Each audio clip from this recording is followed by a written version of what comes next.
therapist. I'm going to talk about something right now that's pretty intimate.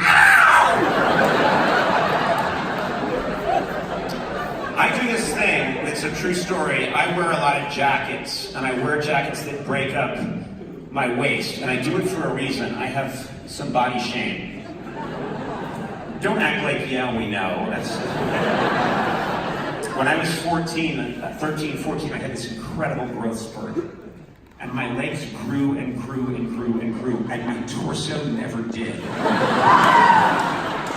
I have the legs of an NBA center, and I have the torso of an 8-year-old girl. And she's not even a healthy 8-year-old girl. She was born in the early 19th century. Her name's Molly. She's got rickets. She's not gonna make it. I know you think that I'm exaggerating right now, but I'm not, and I will prove it to you.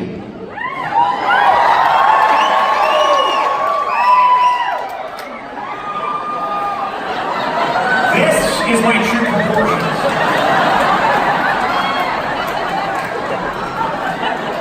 Look at that. This is me walking around. Look at that. I look like a shorebird avoiding an oil spill. It's a freak show. And even now, my pants are pushed down to try and compensate. Even now. I'll be very graphic and honest with you. My penis is here.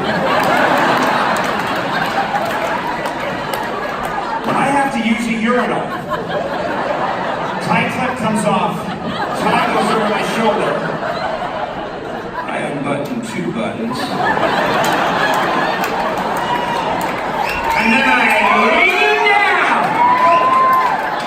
And I look at the guy next to me and I'm like, hey, I got the will turn tonight. I'll see you there.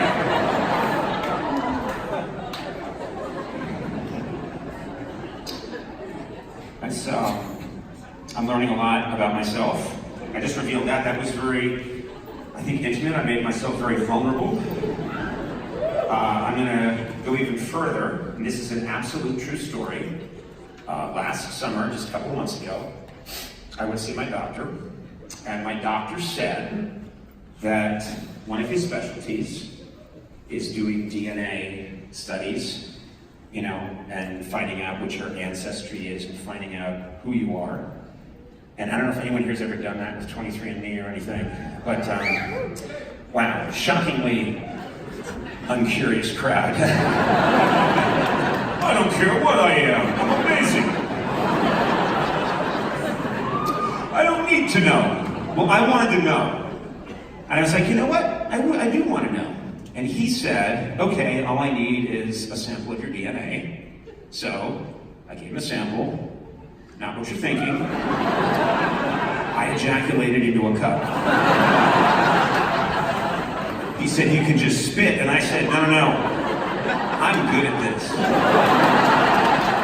This may be what I do. He said, well, we could at least not be in the waiting room. There are people here.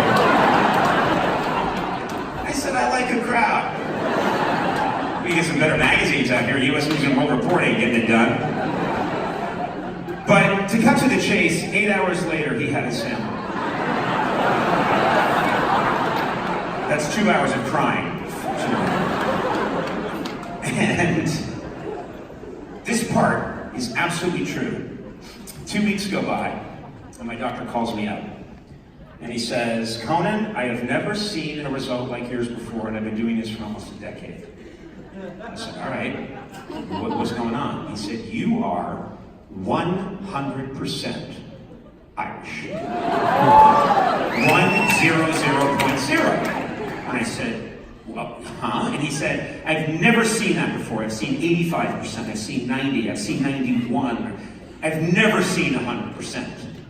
I was like, what does this mean? You know, what does this mean? So I said to him, well, tell me, please tell me, what does this mean? And he said, just like this, what does it mean? It means you're inbred.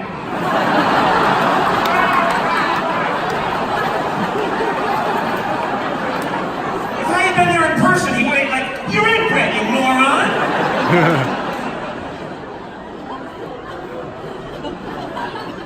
And he said to me, if you go to Ireland right now and you pick the most Irish person you can find, like an old farmer holding a Guinness with one hand and a donkey with the other, going argy, bargy, bargy, because they talk like pirates, and you get his DNA sample the right way, and with his permission, you get his sample, he's going to be like 90% or 85%, because the people on the Irish continent have been mixing it up, you know?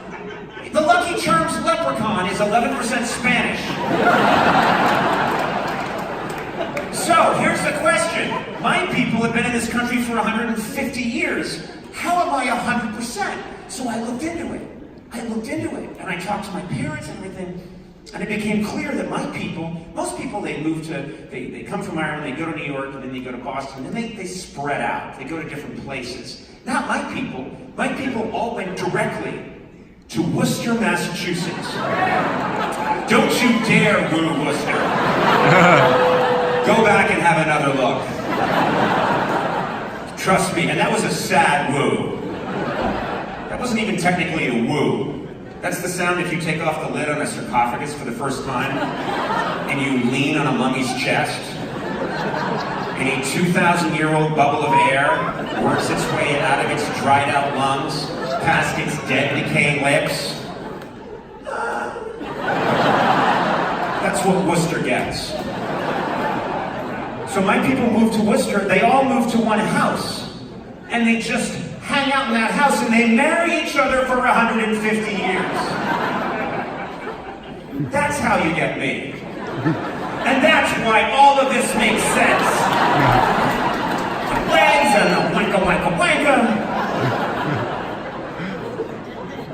International symbol for chest penis. This is joking, this is chest penis.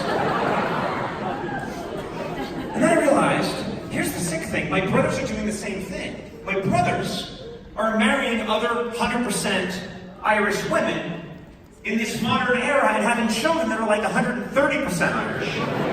They look like those little kids that got on the Titanic like, oh, we're off to the new world, the global world.